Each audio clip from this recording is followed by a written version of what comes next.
Hey guys, welcome back to Upclick. In this video, I'll be showing you how to like a game in Roblox Mobile. But first, check our special offer in the description. Let's get started. Now, if you want to like a game inside Roblox here, well, this one is fairly easy. Now, first things first is you want to open up Roblox here and access the account where you want to like the game on.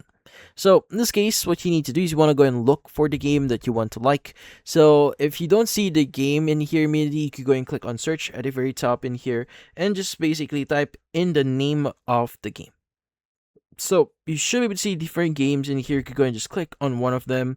And what you need to do is you want to go and scroll down a bit here until you see the like option. As you can see right now, you have the like and the dislike button. So if you like this, you could go and click on the like button. As you can see right now, you like the game here, and that's about it. You could also start playing the game by clicking on the play button here at the very bottom, but you should be good. And that's about it.